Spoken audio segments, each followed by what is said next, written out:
Hey guys, this is another video of food microbiology. In this video, we will read about the fruit and vegetable spoilage. This video is beneficial for all the MSc and BSc students and food microbiology student. So food and vegetables जो वो एक energy का source होता है जहाँ पर मतलब nutrients, vitamins, minerals हम सबको मिलते हैं. लेकिन जो फूड है, फ्रूट्स है, वेजिटेबल्स हैं, उसके ऊपर डिपेंडेंट बैक्टीरिया भी होता है. तो जब बैक्टीरिया, कोई भी फंजाई, वायरस, प्रोटोजोआ हमारे फ्रूट्स, फूड और वेजिटेबल जूसेस, कुछ भी कार्बोहाइड्रेट, प्रोटीन, फैट्स, जब वो उसको कैरी करता है, मतलब बैक्टीरिया अपनी ग्रोथ एनहांस कर देता है अपने हमारे फूड पर, तो हमारा फूड जो होता है वो स्पॉइल होता है. मतलब बैक्टीरिया की ग्रोथ से हमारा फूड जो है वो स्पॉइल होगा. अब हमें स्पॉइलेज पढ़नी है कि वो बैक्टीरिया हमारे फूड को कैसे स्पॉइल करता है. अब बेसिक टाइप ऑफ स्पॉइलेज के कुछ बेसिक टाइप हैं, जैसे कि on the basis of appearance. हम कई बार फ्रूट को देखते हैं कि हमारा फ्रूट जो है वो सॉफ्ट हो गया है. कई बार हमें देखने से लगता है कि उसके अंदर कोई स्टेन आ गया है, कलर चेंज हो गया है. और इन चीज़ों की ये एक सिम्टम्स होते हैं, ये एक अपीयरेंस है जिसकी वजह से हम बोलते हैं कि हमारा फ्रूट जो है वो फूड जो है वो हमारा ख़राब हो गया. फॉल्स स्मेल, ये भी एक मेन फैक्टर है जो हमें शो करता है कि ये फ्रूट हमारा ख़राब हो गया. On the basics of appearance, microbial growth, मतलब माइक्रोब ग्रोथ हो रहा है, वो हमें दिख रहा है. जैसे इस फ्रूट के अंदर एप्पल जो नीचे वाला है, या change in food colour, food का कलर चेंज हो गया, टेक्सचर चेंज हो गया, स्लाइम फॉर्मेशन या tissue softening, change in taste and odour, taste change हो गया या ऑर्डर चेंज हो गया. अब कॉजेटिव माइक्रो ऑर्गेनिज्म, वो माइक्रो ऑर्गेनिज्म जो हमारे फूड को खराब करते हैं, जैसे सेप्रोफाइटिक माइक्रो ऑर्गेनिजम्स या पेक्टिनोलाइटिक माइक्रो ऑर्गेनिज्म. ये कुछ एग्जाम्पल्स हैं. फूड बोर्न पैथोजन, मतलब जो बैक्टीरिया फूड बोर्न है, मतलब जो हमारे फ्रूट पे ग्रो करते हैं, या फिर कुछ यीस्ट भी हो सकते हैं, मोल्ड भी हो सकते हैं. फैक्टर अफेक्टिंग माइक्रोबियल ग्रोथ, कुछ फैक्टर्स जो अफेक्ट करते हैं. Due to ripening cell wall weaken, जब कोई भी फ्रूट पकता है तो जो सेल वॉल है वो वीक हो जाती है. And amount of anti fungal chemicals in fruit decreases, जो एंटी फंगल केमिकल्स हैं फ्रूट के अंदर, जो नेचुरल एंटी फंगल अमाउंट होता है वो डिक्रीज हो जाएगा. Physical damage during harvesting cause break in outer protection. अब फिजिकली डैमेज से क्या होगा कि मतलब फ्रूट की जो सेल वॉल है, बाहर की जो लेयरिंग है, अगर वो खराब हो गई तो हमारी जो आउटर प्रोटेक्शन है, आउटर प्रोटेक्टिव लेयर जो है फ्रूट की, वो स्पॉइल हो जाएगी. अब आउटर स्पॉइलेज होने से जो फ्रूट है वो इनर साइड वाला भी स्पॉइल हो जाएगा. High level of sugar and low pH in the fruit juices generally favour growth of yeast, mould, acid tolerant bacteria.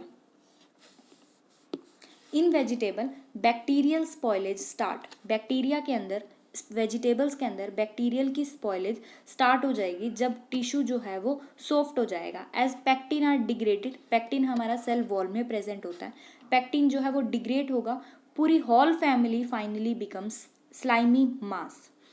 The higher moisture content of the vegetable as compared to grain allow different fungi to proliferate, but some species of aspergillus attacked onion. Disease caused, कुछ diseases जो कोज की जाती हैं bacteria की growth की वजह से, जैसे कि salmonellosis.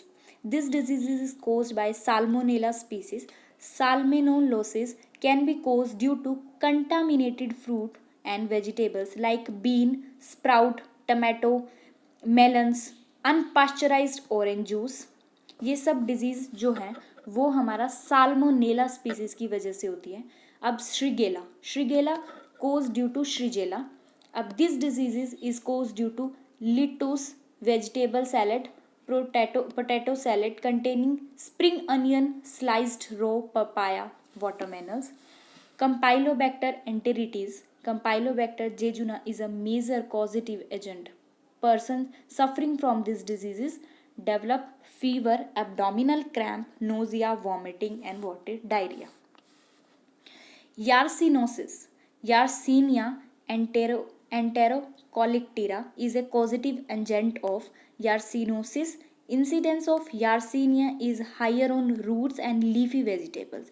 Roots and leafy vegetables के अंदर हमारे आते हैं जो कैरेट हो गया, वो रूट वेजिटेबल है, और हमारा रेडिश ये लीफी रूट्स वेजिटेबल्स के अंदर आएगा। Listeriosis cause by Listeria monocytogenes, it can cause an endive, lettuce, tomato, asparagus, broccoli, cauliflower and cabbage. Botulism, Clostridium botulism एक मेजर कॉजेटिव एजेंट है जो पैरालिसिस कोज करती है और जिसकी वजह से बॉटुलिज्म बैक्टीरिया होता है इसके अंदर, क्लोस्ट्रीडियम बॉटुलिज्म, और वो बॉटुलिज्म टॉक्सिन प्रोड्यूस करता है और ये बहुत हार्मफुल होता है। अब Norwalk like gastroenteritis cause due to Norwalk like virus, ये एक नॉर्वॉक लाइक वायरस की वजह से होता है। Illness is characterised by acute onset of nausea, vomiting, abdominal cramp and diarrhoea. अब इन सब मेथड्स को, मतलब हमने जो ये स्पॉइलेज करी है, अब इससे हम पढ़ेंगे कि हम अपने फूड को कैसे बचा सकते हैं। यूज ऑफ एसिडुलरेंट, मतलब हम किस एसिड का यूज करके बैक्टीरिया की ग्रोथ को इनहिबिट कर सकते हैं, जैसे कि लैक्टिक एसिड या acetic acid. Lactic acid, due to production of this acid जो पीएच है वो डिक्रीज हो जाएगी, और पीएच की डिक्रीज होने से जो माइक्रो ऑर्गेनिज्म डिक्रीज टेम्परेचर पे ग्रो नहीं कर सकते, वो बैक्टीरिया की जो ग्रोथ होगी वो इनहिबिट हो जाएगी। एसिडिक एसिड भी मेन प्रिंसिपल इसी पे ही काम करता है। The common preservative acetic acid inhibit the growth of many species of bacteria, yeast, and to a lesser extent mold. Other acidulrent, absorbic acid, malic, tartaric acid are commonly used preservative, वो भी preservative की तरह use किया जाता है। citric acid is naturally prevalent in citric fruit में present होता है, but it is less effective antimicrobial agent, लेकिन ये बहुत less effective antimicrobial agent है। नेक्स्ट आता है blanching in hot water, blanching of fruits, fresh vegetables and root vegetable pieces carried out by immerse in a bath containing hot water. मतलब कि हमें इसके अंदर जो हमारा फूड है, फ्रूट है, वो एक हॉट वाटर के अंदर कुछ टाइम के लिए, मतलब 1 से 10 मिनट्स तक के लिए, कुछ टाइम के लिए हमें अपने हॉट वाटर में रखना पड़ता है अपने फ्रूट को, ताकि बैक्टीरियल की ग्रोथ जो है वो इनहिबिट हो सके। Dry fruits and vegetable, natural drying, मतलब जैसे हम चावल, हमारी जीरी चावल, मतलब हमारी ग्रेन्स, कोई भी पल्सेस हो गए, हम नेचुरली हम उन्हें क्या करते हैं, हम उन्हें सन ड्राइंग करते हैं, मतलब जो टेम्परेचर है उनका इंक्रीज करेंगे। अब उन टेम्परेचर की इंक्रीज की वजह से 2 फैक्टर होते हैं।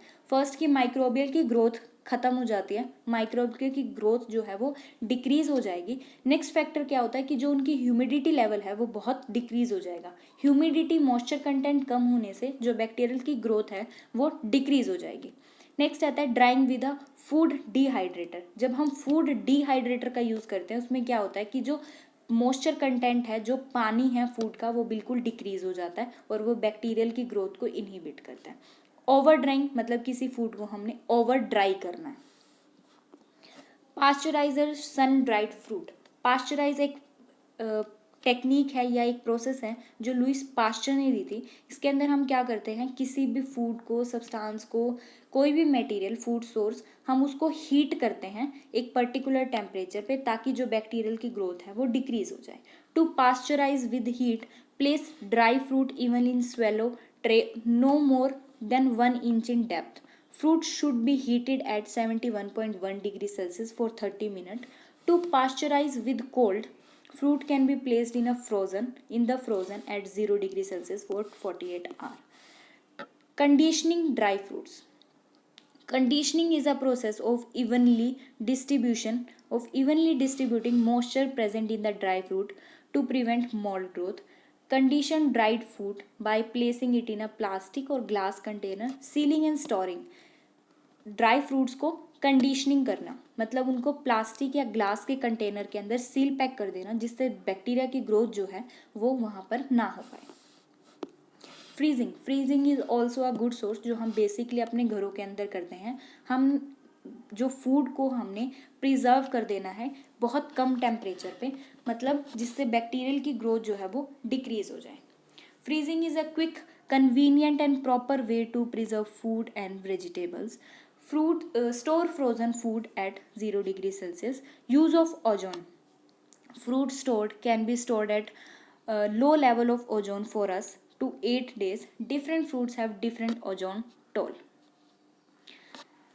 Thank you so much. I hope ये वीडियो आपको काफ़ी अच्छे से समझ आ गई होगी और ये टॉपिक काफ़ी क्लियर हो गया होगा और ये वीडियो आपको काफ़ी बेनिफिशियल होगा. Thank you so much.